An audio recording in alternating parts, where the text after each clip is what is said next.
through a series of election-related reforms. If you can tell us, are they a topic here, and if so, what's the likelihood of anything happening?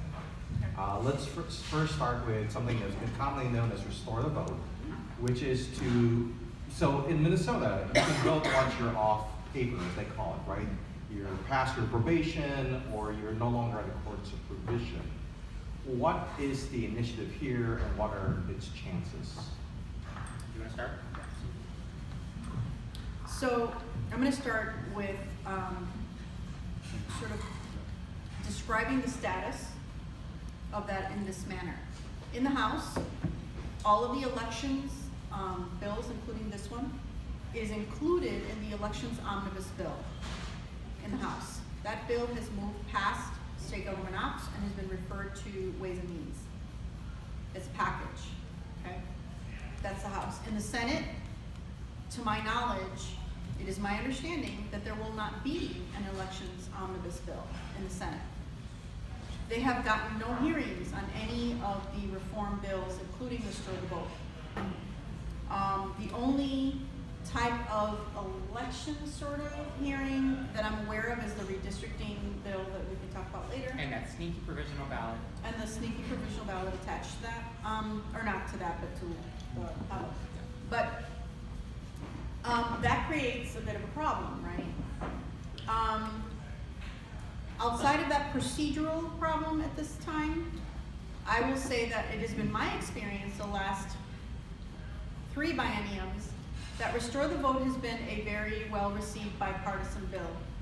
Last time it moved in the Senate, in the Senate, but did not move in the House, and I believe that it was just, one of those bills that was sacrificed despite bipartisan support for other deals and other policies, okay? So I remain hopeful. I think that there's a Restore the Vote coalition led by Anika Ward, who's done an incredible job. Oh, I'm sorry, Bowie. I'm thinking of, sorry. Yeah, Anika Bowie. We're part of that coalition. We both lobbied in support of that bill moving forward. I hope that it will be considered significant. I think that there's enough Republican support for it anyway, but then there's that additional layer of the justice reform issue that is percolated because of the Restore the Vote policy, and that's the disparities in sentencing between greater Minnesota and the Twin Cities, say 7 or 8 metro county area, where you have individuals with the same charges having grossly different sentencing in greater Minnesota as compared to the Twin Cities 7 metro county area. So let's say I'm stopped for a DUI, I could be in greater Minnesota and get a heavy fine, mandated AA counseling, but then I'm on probation for the next 25 years because of that DUI. Whereas in the Twin Cities, I will probably get maybe a heavier fine, maybe a longer term of AA like required, and community service, right? Talking about my story with younger people so that they're not going down my path, that kind of thing. But then maybe I'm on probation for 5 years. So that means that the person who's on probation for 25 years, although they're out in the community, they're paying taxes locally, they're working, they're trying to, move past, perhaps it could have been one mistake. All it takes is one time, right? Now they're disenfranchised from civic engagement of that nature, right? Common Cause's position on that is that this is more than just a justice reform, a sentencing reform issue. I push the envelope and say that this is taxation without representation, right? You have members of the community working and paying taxes into this community, right? This society. Nobody levitates, right? While they're on probation, right? So you pay your taxes. You don't get to go to Walmart or Target or wherever and say, oh, I'm so sorry, I'm still on probation, so you gotta take that tax off of it, right?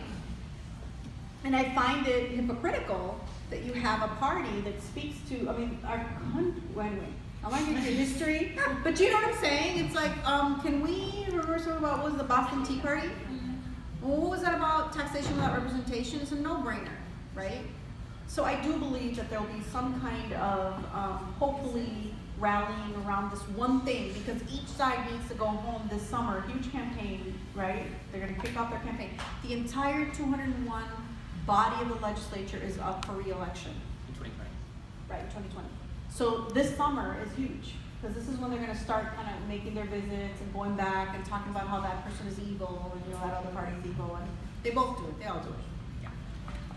I agree with Anastasia. Right now it's in the elections omnibus bill from the House. It hasn't been heard in the Senate.